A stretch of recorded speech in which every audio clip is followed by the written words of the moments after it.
My brothers and sisters, have you ever wondered why your money just doesn't seem to stay with you? You earn it, you save it, but somehow it disappears. Bills appear from nowhere. Unexpected problems keep showing up, and before you know it, everything's gone. You start to think it's bad luck, but let me tell you something, it's not luck. Sometimes it's spiritual. Sometimes you're losing money because your heart and your intention have shifted away from the one who gives it in the first place.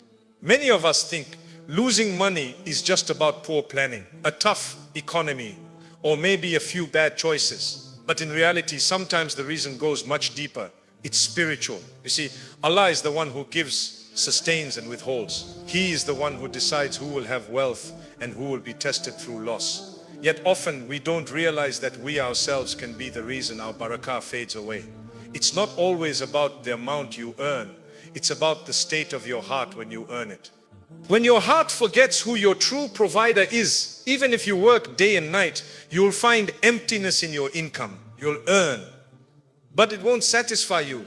You'll buy things, but they won't bring you peace. You'll have a full wallet, but an empty soul. And that, my beloved brothers and sisters, is what it means to lose wealth spiritually. Let's think for a moment.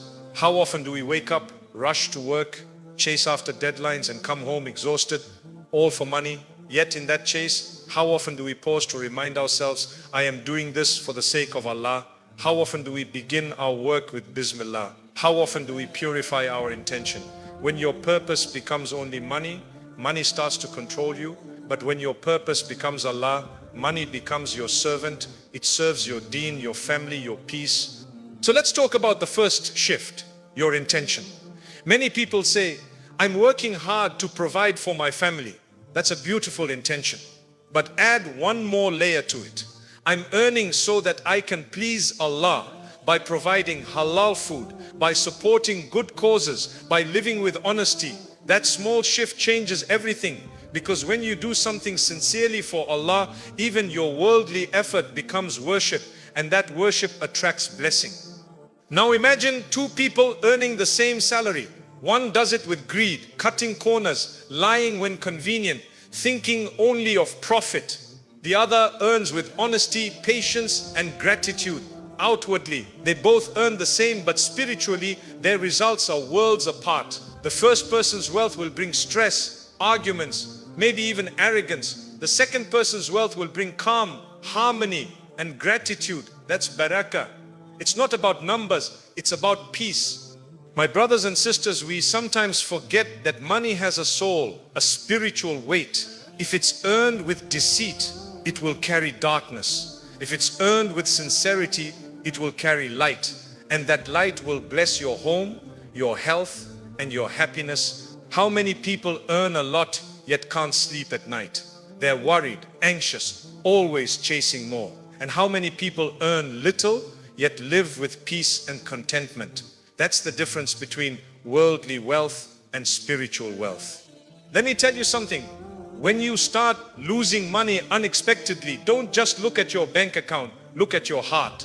Ask yourself, have I wronged anyone in business? Have I ignored charity? Have I become arrogant? Sometimes Allah removes wealth to bring you back to humility because He loves you. He wants you to remember that He, not your job, not your clients, not your company, is your provider. When He withholds, it's not rejection, it's redirection. I've met people who told me, Mufti, I don't understand. I used to make so much, but now everything's gone. My business collapsed, my savings vanished. And when we sit down and talk, I ask them, when things were going well, were you grateful? Did you share with others? Did you give back? And you can see it in their eyes. They realize they forgot. They got lost in success. My brothers and sisters, sometimes Allah has to shake your financial world so that your spiritual world wakes up. When you lose money, it's a test. Will you panic or will you trust? Will you blame everyone around you or will you turn to Allah and say, Ya Allah, show me what you want me to learn from this? Because every loss carries a message. Sometimes the message is clean your earnings. Sometimes it's be more grateful. And sometimes it's simply come back to me. One of the most powerful things you can do when you feel your wealth slipping away is to give. I know that sounds strange. You might think, I'm losing money, how can I give? But that's the secret of the spiritual world. When you give for the sake of Allah, He replaces it in ways you can't imagine. Charity opens doors that effort cannot. It wipes away sins. It protects you from calamity. It brings back barakah that was missing, even if it's a small amount. Give with a heart that says, Ya Allah, I trust you. And remember, the barakah in wealth doesn't only come from what you earn or give, it also comes from how you spend. If your money goes into things that harm your faith or feed your ego, don't be surprised when it disappears. But if your money goes into helping your parents, supporting the needy, investing in good deeds, you'll see it multiply. Allah promises to increase what is used in His path. Let me remind you, my brothers and sisters, that real wealth is not what's in your pocket. It's what's in your heart. You could lose all your money today and still be rich if your faith is strong. Because the true poor person is not the one without money.